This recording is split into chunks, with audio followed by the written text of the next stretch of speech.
Hey, Oscars week, the Academy Awards coming up this Sunday night on, what's that station again? Oh, yeah, 13 Wham. We're doing interviews that are related to the Oscars throughout the week. Yeah, this morning an interview with a front runner to win. Richard Linklater is nominated for Best Director for his movie Boyhood, which is up for Best Picture. Now, it's gotten a lot of media over the past month. Truth be told, we actually did this interview about a month ago before it got all of the press it has. The idea is this. It shows a boy growing into young adulthood, the cast reuniting on and off again over the course of 12 years. I talked about how it was made with both Linklater and the boy in the title, actor Ellar Coltrane. First of all, congratulations. My goodness, some of the reviews that are coming in.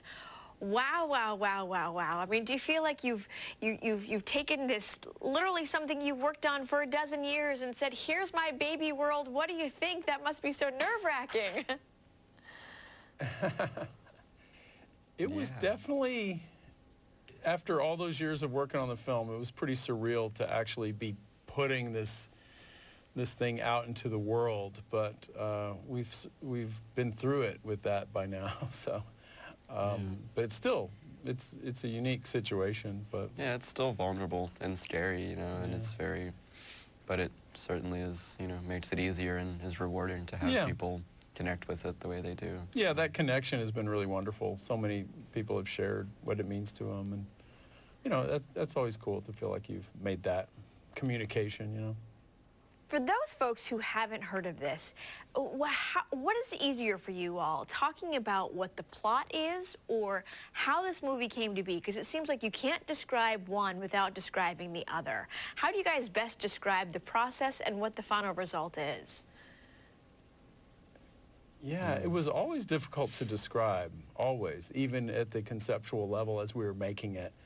People would be like, well, we're shooting it over, on the simple level, it was, oh, a boy grows up, he goes from first grade, he graduates from high school, goes to college. That's what happens in a family, and the parents, you know, mature in age like everybody does, and his older sister, and, you know, it's about a family. But the specifics of it were often hard to describe because they're really reflective of just the little moments in life, that it doesn't have a huge, you know, convoluted plot or anything. It's really just life itself sort of unfolding. I wanted to ask, you're talking about this process, I mean, what you're understanding about it now is, you're 20, is that right? Yeah. I mean, what you're understanding about this now versus, do you even remember what you thought about all of this when you all started all those years ago? I mean, I don't know. I mean, I think I liked acting, and I liked, you know, I liked art, and I liked Richard's movies, and I liked Richard, so I don't know. I think I was just excited, you know, it seemed like a fun thing to do, but as far as, you know, the grander implications of kind of, you know, what the film is and how kind of different it is than other movies, and certainly the, you know, the length of time is pretty, as a 6-year-old, 12 years is impossible to fathom, obviously, so, you know, it was pretty abstract, I think, you know. It still is in a certain way, but it, you know, it means a lot to me now, definitely. Speaking of that, I mean, this followed you through your boyhood. Maybe you, your friends, other people who've grown up at this time. What is a 20-year-old person's take on this?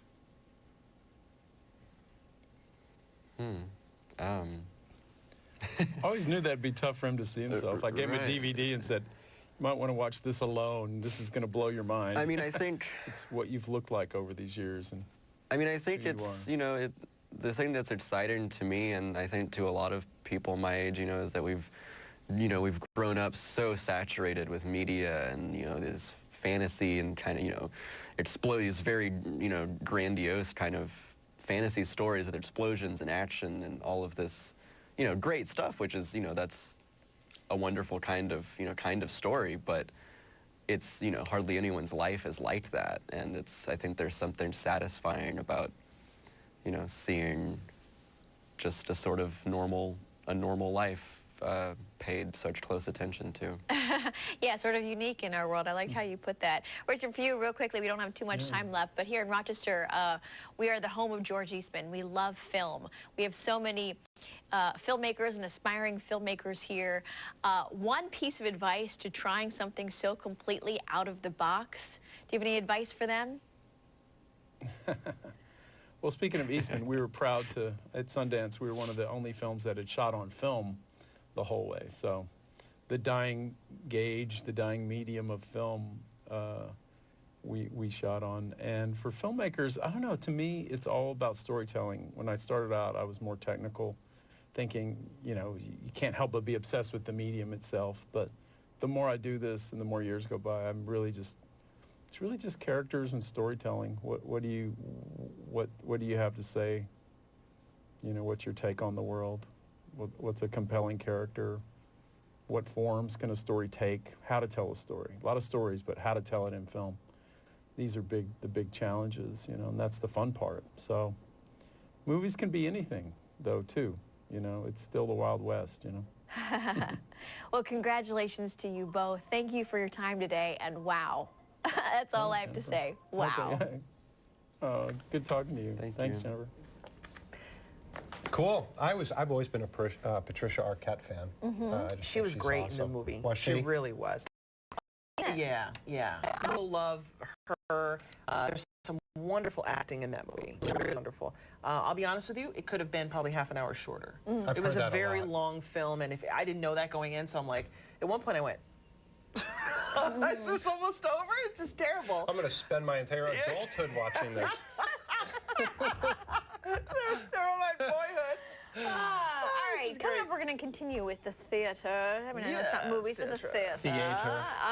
And a new twist on Shakespeare, and it's only at Blackfriars Theater. We're going to talk to two of the people behind it, coming up next.